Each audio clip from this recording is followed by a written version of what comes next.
Hi everyone, and welcome to Seeds of Caring's Read Aloud of Lily and the Paper Man, written by Rebecca Upjohn, illustrated by Renee Benoit.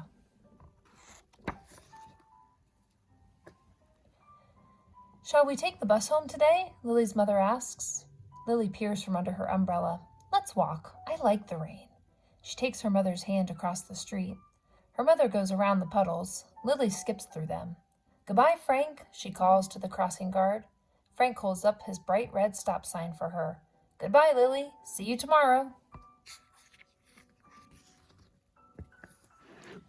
Down the street they go. Lily hops on one foot past the window of Mrs. Chan's store. She waves at Mrs. Chan, who smiles and waves back. They are almost home. Look, Mama, I can walk backwards the rest of the way. Be careful, Lily, her mother cries. Lily backs into something. She spins around.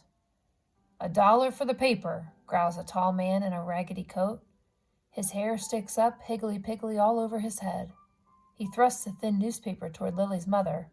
Lily hides, clutching her mother's coat as she peeks out.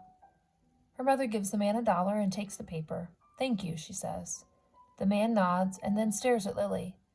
The rain runs off his bumpy nose and down into his beard.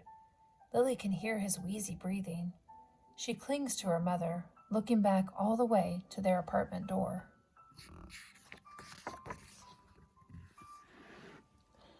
The next day after school, Lily says, I want to take the bus home, Mama. Are you sure? Lily looks at her feet and nods. So they get in line and board the bus. She sees Frank out the window and waves, but he doesn't see her. They whiz past Mrs. Chan's too fast for Lily to see her friendly face. And when they drive past the paper man, Lily ducks down in her seat. He doesn't see her. Her mother rings the bell.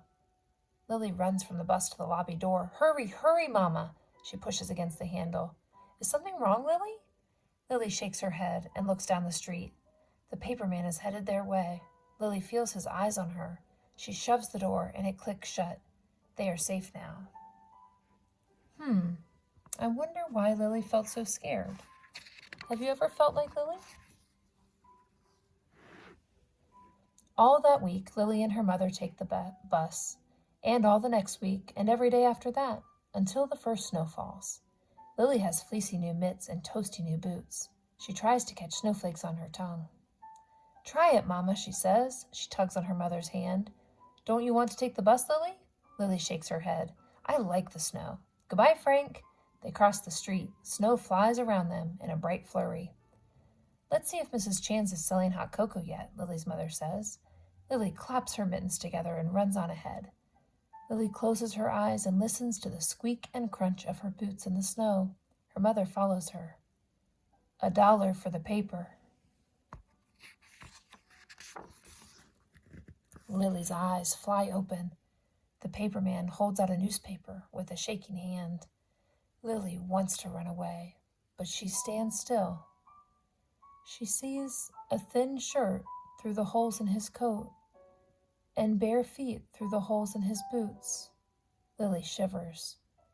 Lily's mother gives the man $1, then she tucks the paper into her purse. Thank you, she says. Have a good day, says the paper man. Lily is not sure, but she thinks he winks at her.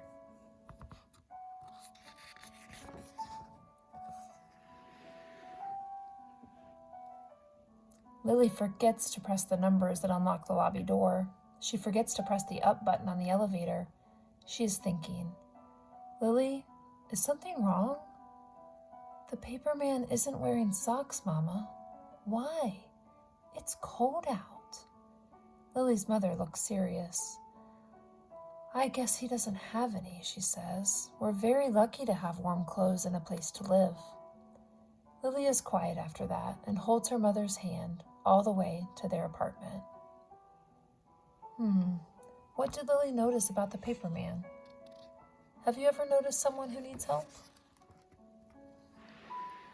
On Saturday, Lily goes out with her father to buy milk at Mrs. Chan's. The paper man is on the corner.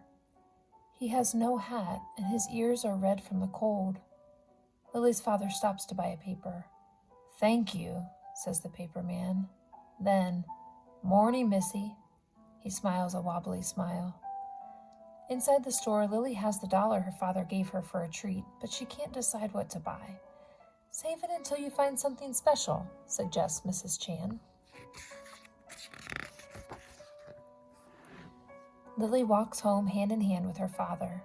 She feels the coins in her mitten press against her palm. They come to the corner. There he is again.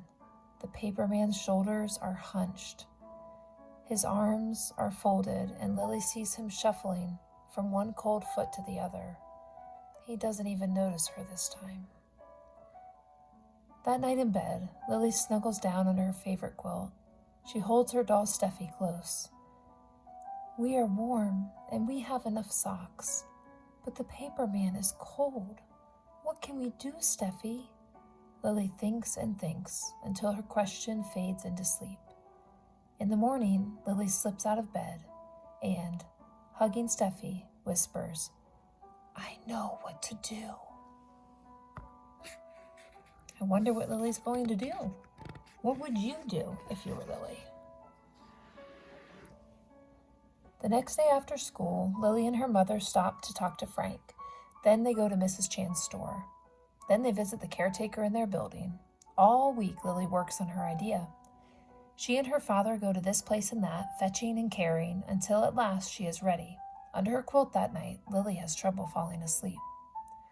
Early, Lily wakes up. She and Steffi hurry into her parents' room. It's time to get up, she says. Go back to bed, Lily. It's too early, mumbles her father. It's Saturday, her mother adds. The wind is blowing and the snow is falling, Lily says. The paperman is cold. Please come now. Lily's mother sits up in bed. Her father turns on the light. They look at each other and they get out of bed. They get dressed, pick up a big bag, and down they go. Outside, the wind is blowing from the North Pole. The paperman is on the corner. Lily feels her heart thumping, but she takes the bag from her father and drags it over the snow, right up to the paperman's feet. Morning, Missy, he says. My name is Lily. She holds out her hand. The paperman shakes it. My name is Ray. That's a whole lot of garbage you have there. Lily smiles. It's not garbage, it's a present for you. She notices his nose is red from the wind. She rubs her own cold nose. Open it, she says. The paperman peeks inside the bag and lifts out a sweater. Lily looks back at her father. Ray pulls the sweater on over his coat. He reaches in again and out comes a thick pair of socks. He sits down and puts them on. Now Lily can see orange flowers through the holes in Ray's boots. She winks at her mother. Next, the paperman puts on a stripy hat with ear flaps. Lily claps her hands. He looks just like Frank. Then he pulls on the new gloves and scarf that Mrs. Chan gave her for her special dollar. Ray keeps reaching in and putting on more until he is so puffy he can barely bend. From the very bottom, he pulls out Lily's quilt, the one her granny made her for being born. The paperman holds it up and looks at the stars and elephants and turtles. Lily tries to smile, but it is her very favorite quilt. The paperman wraps it around himself. Thank you, Lily, he says softly. Now you are warm, she says, past the lump in her throat. I'm warmer than I've been for a long, long time. His eyes sparkle. He smiles the biggest smile Lily has ever seen. Suddenly, she can smile again too. The paperman is warm, Lily says, as she and her parents walk home. In the lobby, Lily presses her nose against the frosty window and looks out. The paperman waves at her. He is still smiling. Happily, Lily waves back. The end. You see, we all need help sometimes, and we can all give help sometimes. That's the amazing way that kindness works. So remember, you can choose kindness.